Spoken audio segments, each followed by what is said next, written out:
Bismillahirrahmanirrahim. Assalamualaikum warahmatullahi wabarakatuh. Nama saya Anca, profesi saya adalah halal food reviewer dan halal food influencer. Sekarang juga lagi fokus ke halal food style. Jadi awalnya aku adalah food reviewer, biasa review makanan di mana aja, kemudian sharing di Instagram.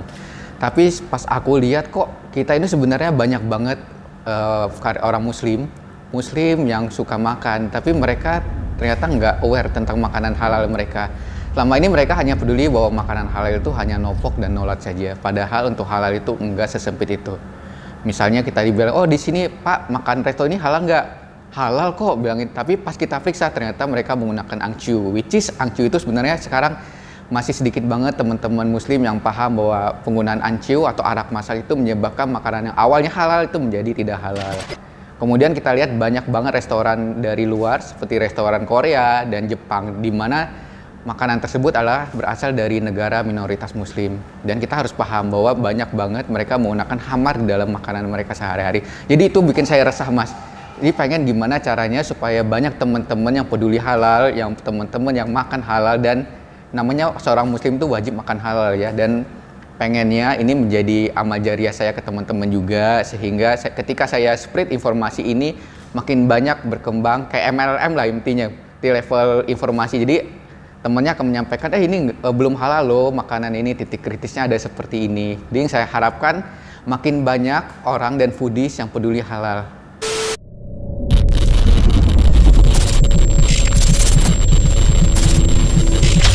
Biasanya kita sebut dengan titik kritis. Bagaimana cara aku mendapatkan titik kritis? Biasanya berdasarkan riset. Riset mencari informasi, saya punya mentor juga di sana. Misalnya mencari informasi tentang makanan Jepang.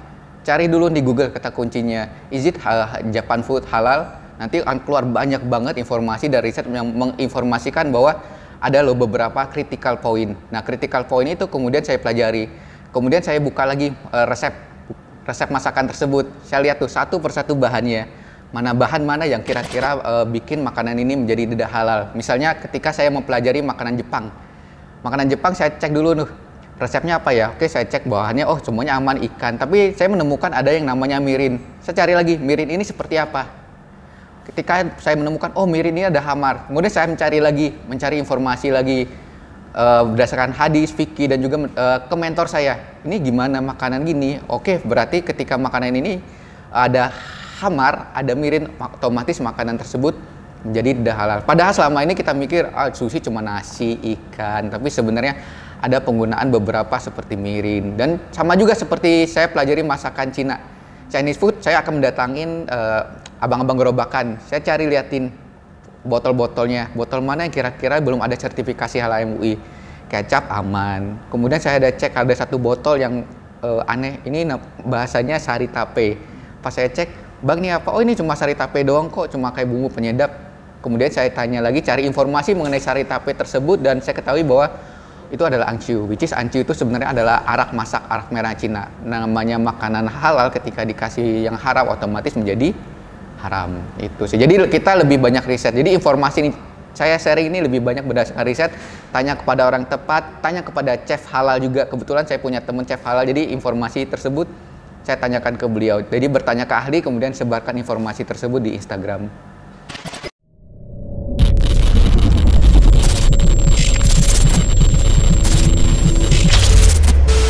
Kenapa sertifikasi halal itu penting bagi kita? Karena saya merasa aman kalau mendapatkan makanan atau restoran yang bersertifikasi halal. Aku nggak perlu tanya lagi nih, DM pertama kali. Biasanya step aku tanya halal tuh, misalnya nggak ada sertifikasi, DM ke Instagramnya atau telepon ke restoran. Makanannya ada pakai ini nggak? Misalnya restoran Cina, ada pakai angcu nggak? Kemudian kalau DM juga, DM ada pakai angcu nggak? Seandainya mereka jawab ada, ya udah, oke skip, restorannya itu nggak ada. Kemudian sama juga misal ke makanan Jepang, saya akan cek langsung, Mas makanan ini adakah menggunakan mirin? Dia bilangin ada, oke skip. Jadi saya nggak tanyakan halal dulu, karena halal bagi sebagian orang halal itu hanya nopok dan nolat. Jadi saya langsung ke pelajari titik kritis. Makanya saya selalu sharing ke teman-teman, pelajarilah titik kritis. Kenapa? Kita nggak tahu, mungkin suatu saat kita nggak tinggal di Indonesia. Di Indonesia banyak makanan halal. Mungkin suatu saat kita tinggal di negara minoritas muslim yang belum ada sertifikasi halal dari negara tersebut. Ketika kita paham titik kritis, kita udah punya benteng terhadap diri sendiri. Oh ini makanan yang boleh saya makan, ini makanan yang nggak boleh saya makan. Nah itu kenapa saya selalu sharing, kita perlu belajar titik kritis. Sertifikasi halal itu sangat penting banget sebenarnya di Indonesia, tapi nggak hanya itu aja. Saya pengen teman-teman belajari titik kritis tersebut, kemudian sharing titik kritis tersebut kepada teman-teman supaya semua orang tahu.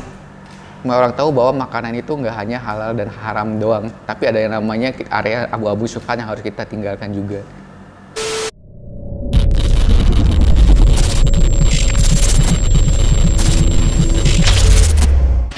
Kalau goal kecil sendiri itu lebih kepada ke diri sendiri Mas ya. Jadi suatu saat saya pernah ngobrol sama istri, kita kan bukan ahli ibadah nih ya, kita belajar agama, tapi pengen punya sesuatu yang ibaratnya ketika kita nggak ada, amalnya itu tetap datang kita masuk.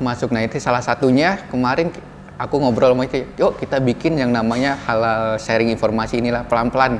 Awalnya kita masih nggak paham nih, cuma paham bahwa nggak boleh pakai ini, nggak boleh pakai itu, tapi semakin lama kita belajar menggali informasi, berbicara dengan orang tepat, akhirnya kita mendapatkan informasi, kayaknya kita harus sharing nih informasi ke teman-teman supaya makin banyak orang yang sadar bahwa makanan halal itu penting banget loh, karena makanan halal itu kan akan masuk menjadi darah daging kita Mas. Kalau menjadi darah daging otomatis kan kamu adalah apa yang kamu makan. Nah gitu. Kemudian salah satu ada yang namanya hadis yang mengatakan bahwa makanan halal itu kalau kita makan yang nggak halal, doa kita nggak akan diijabah. Tuh, salah satu kunci saya ada di sana. Jadi ingin supaya teman-teman, supaya follower saya juga mereka paham. Mungkin suatu saat mereka akan bisa menyebarkan informasi halal ini ke temannya. Kemudian ya saya berharap pahalanya bisa banyak juga dapat ke teman-teman yang lain. Masalah suka duka menjadi seorang influencer halal ini lebih banyak sukanya sebenarnya sih Mas. Karena ketika mendapatkan DM dari follower yang mengatakan sekarang saya lebih aware dengan makanan halal. Dulu saya denial nih terhadap diri sendiri, jadi makan penting enak. Tapi ketika belajar halal saya udah mulai membentengi diri sendiri bahwa makanannya masuk ke tubuh saya itu harus halal dan harus saya paham banget apa yang masuk ke dalam tubuh saya. Jadi sebagai ibaratnya sekitaran 90% itu adalah sukanya. Dukanya itu biasanya dulu ketika awal-awal menjadi seorang influencer, saya nggak tahu bahwa kita nggak boleh menyenggol namanya brand. Pernah suatu saat saya lagi membahas tentang tidak boleh memberi nama makanan itu dengan nama setan. Nah saya pas itu menyebut salah satu brand nama dan tiba-tiba dapat DM mau dapat UU-ITE, langsung kaget. Ini mau gimana nih? Akhirnya saya postingan langsung saya hapus semua dan saya langsung ganti nama brand tersebut dan lebih ke edukasi. Jadi sekarang saya udah nggak mau nyenggol nama brand dan lebih ke edukasi halal ke teman-teman, karena jujur agak takut juga ya menyangkut masalah UU ITE tersebut, karena kita kan tadi awalnya ingin membagi informasi tersebut, tapi ketika dibawa ke ranah hukum oleh orang nggak suka dengan kita, jadi saya nggak mau bertele-tele lah. Saya inginnya membagi informasi saja, tapi nggak mau bawa ke area hukum. Sebenarnya menjadi seorang halal influencer itu adalah bukan pilihan yang populer. Karena ketika kita menjadi seorang influencer halal dan kita sudah komit terhadap tersebut, artinya kita punya tanggung jawab dua. Tanggung jawab dunia dan tanggung jawab akhirat. Karena ketika kita menyebarkan informasi, makanan ini enak dan halal, ternyata ketika kita cek bahwa makanan tersebut nggak halal, kita akan mendapatkan dosa jariah Mas. Jadi ada ketakutan tersendiri di sana. Jadi mungkin ajakan saya ke teman-teman, mungkin secara profesi kita mendapatkan income-nya nggak seperti ketika kita nggak memilih makanan halal tersebut secara lebih spesifik, tapi lebih memilih ridho Allah aja sih. Kita lebih memilih ridho Allah, ibaratnya kita mendapatkan pahala. Karena sebenarnya rezeki itu bukan hanya datang dari uang aja. Kesehatan, keluarga yang baik, teman-teman yang inner cycle yang baik itu adalah suatu rezeki. Kalau rezeki cuma kita pikirkan uang itu gampang banget sekedar hilang.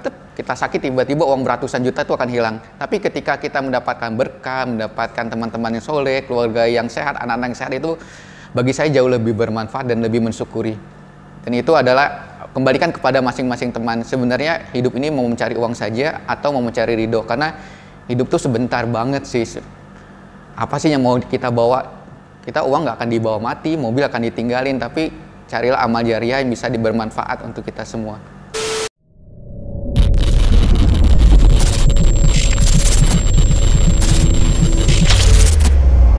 Tips pemula untuk menjadi seorang halal influencer itu pertama, cari mentor. Cari mentor. Kenapa cari mentor? Karena kadang ketika kita pemula, kita hanya paham halal itu sedikit banget. Kita hanya paham bahwa halal itu adalah no pork dan no lard. Tapi ketika kita punya mentor, ketika kita masuk ke dalam komunitas yang paham banget tentang hal tersebut, kita bisa mendapatkan berbagai macam informasi. Misalnya suatu saat teman-teman makan di restoran Cina, mungkin di situ dibilangin ada logo halal. Logo halal itu logo halal buatan sendiri ya. Tapi ketika teman-teman check-in dan bertanya kepada kokinya bahwa makanan ini pakai ancu nggak, nah di situ udah punya self defense sendiri. Tapi kalau kita nggak punya knowledge tersebut, nggak punya pengetahuan, dan kita cuma berdasarkan informasi halal yang diklaim oleh toko tersebut, itu akan berbahaya. Karena masalah halal ini lebih ke masalah yang lumayan sensitif ya, karena sensitif secara bisnis juga dan secara halal. Kemudian saran saya untuk teman-teman influencer, kalau makanannya nggak enak, kemudian makanannya tersebut tidak halal, jangan pernah nyebutin nama brand. Lebih baik di DM saja ke brand tersebut. Kemudian kedua, sebarkan informasi jika mempunyai data yang valid. Bisa berupa chat log, bisa berupa WhatsApp capture. Karena kadang-kadang, misalnya aku ada pernah satu kasus temen halal influencer juga, dia makan di satu restoran Chinese food yang pasang logo halal. Logo halal bukan halal sertifikasi MUI ya, halal buatan self claim. Dan di sana dia menemukan bahwa restoran tersebut menggunakan angcu. Dia protes dan kemudian sharing informasi tersebut di FB dengan menyebutkan nama restoran tersebut. Dan setelah itu dia dituntut oleh restoran tersebut, dibawa ke kepolisian. Sampai di kepolisian akhirnya terjadi kesepakatan damai antara mereka. Dia akan take off tulisannya dia, dan ya di sisi kita kalah karena kita nggak punya bukti. Itu aja. Jadi intinya untuk teman-teman halal influencer, saran saya, yang namanya halal ini seperti dibilang di awal, ini kita bersinggungan juga dengan bisnis. Jadi kalau suatu saat menyebut nama brand, siapkan juga bukti, bisa berupa bukti chat atau yang lain. Misalnya saya kadang-kadang sharing nih informasi restoran ini nggak halal loh, tapi saya punya bukti chat bahwa restoran tersebut sudah memberikan informasi dia menggunakan mirin. Jadi saya bilangin, jadi nggak hanya self claim dari saya, tapi dari restoran mereka bilang kita halal loh kak, tapi kita menggunakan mirin. Nah, di situ udah agak lucu ya, halal tapi mereka menggunakan mirin. Jadi di sana saya akhirnya paham bahwa nggak semua orang paham loh halal itu apa. Bahkan muslim juga banyak yang belum paham halal itu nggak segampang no pork no lard. Jadi kalau mungkin banyak teman-teman yang bertanya, Mas Anca kok nggak sharing restoran yang haram sih? Bagi saya restoran yang halal tuh banyak banget. Jadi saya lebih seneng mengangkat teman-teman yang punya restoran yang halal. Apalagi kalau restoran yang punya sertifikasi halal baru nih, saya akan mengangkatnya, angkat dengan free, pokoknya promosinya gratis banget. Yang penting saya sudah merasa bahagia. Misalnya nemu terakhir itu ada satu restoran Jepang nih, misal restoran Jepang, dia udah punya sertifikasi halal. Saya akan memberikan informasi tersebut dan gencar kepada teman-teman makan yuk di sini, udah sertifikasi halal loh. Karena dengan sertifikasi halal tersebut kita nggak perlu ribet lagi nanya, nggak perlu DM, nggak perlu tanya ke chef ya, nggak perlu tanya ke manajer, karena kadang bertanya itu butuh energi. Capek loh kadang-kadang nanya dan kadang dijawab, kadang enggak. Jadi dengan ada sertifikasi halal ini akan sangat melindungi kita. Dan ingat bahwa per tahun 2019 itu semua usaha sudah wajib halal, dan kalau nggak salah sekitaran 5 tahun ya implementasinya. Oktober 2019 kalau saya nggak salah. Nah, dan makin kesini saya lihat makin banyak restoran gede yang mereka sudah sertifikasi halal. I'm happy sih, saya sangat bahagia karena sekarang kalau jajan di mall udah banyak restoran yang halal, dan otomatis kalau ke mall saya pasti pilih restoran yang sudah sertifikasi halal.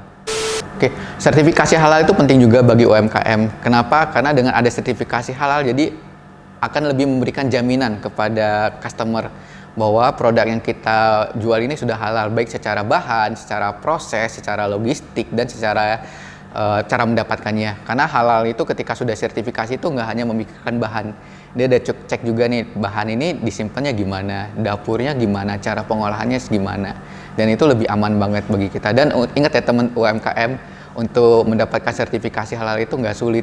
Yang penting kita mau mencari informasi, bergabunglah di komunitas. Banyak kok yang memberikan sertifikasi halal gratis asal kita mau bergabung di salah satu.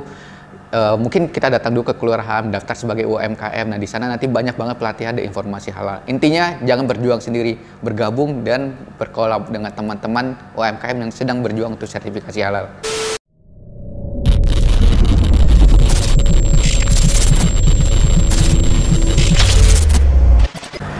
Sebenarnya sebagai penggiat halal itu saya pengen banget kita punya halal awareness movement. Sekarang sih saya belum punya vlog ya, karena sebenarnya Instagram itu dia cakupannya hanya terbatas. Sedangkan saya kemarin mendapatkan informasi dari beberapa teman, Bang Enca bikin YouTube dong. Kenapa? Karena orang di rumah lebih suka nonton YouTube daripada membaca Instagram. Mereka lebih suka diberikan audio dan visual daripada membaca tulisan caption. Nah, itu salah satu hal yang mungkin teman-teman sesama influencer halal bisa mulai membuat video vlog tentang makanan halal, tentang sharing informasi halal, sehingga awareness ini akan makin masuk ke desa-desa juga, nggak hanya di kota. Karena jujur sekarang kalau melihat demografi Instagram saya sebagian besar masih ada di kota-kota besar. Karena Instagram kan mungkin masih di rentang usia berapa, 25 sampai 40. Sedangkan ada rentang usia yang orang lebih suka menonton YouTube, diberikan informasi daripada membaca informasi. Jadi intinya memang sabar, tapi teruskan beri informasi, continue sampai suatu saat yang memberikan hidayah kan Allah sebenarnya. Kita nggak pernah bisa memaksakan orang lain untuk aware halal. Awal-awal mungkin orang akan denial, tapi ketika Allah udah berkehendak, udah beda cerita lagi sih. Sebenarnya dari dulu tuh aku pengen banget punya resto navigasi halal. Tapi karena sekarang aku berjuang sendirian ya sama istri dan beberapa teman halal influencer juga. Tapi kita sedikit banget. Pengen ada collab dengan Halal to Us. Ibaratnya Halal to Us akan support kita untuk mungkin memberikan video untuk menavigasi restoran halal tersebut. Jadi ketika kita collab, ibaratnya split kita informasi akan lebih luas. Mungkin pasar saya sekarang cuma 10, ketika masuk dengan Halal to Us yang memberikan informasi dalam bentuk video, audio visual, itu akan lebih masuk ke teman-teman yang selama ini malas membaca informasi di Instagram, malas membaca caption. Karena kadang-kadang kekurangan orang Indonesia itu paling bales baca literasi. Jadi misalnya saya udah panjang lebar nih kasih informasi, ini nggak halal loh, ini nggak halal, ini kekurangannya. Ternyata masih ada komen, Bang kenapa nggak halal? Kemudian DM, Bang ini kok nggak halal? Padahal jelas banget semua informasi tersebut ada di dalam caption. Jadi sekarang Halal to Us, yuk kita collab, kita bikin video navigasi Jakarta, restoran halal.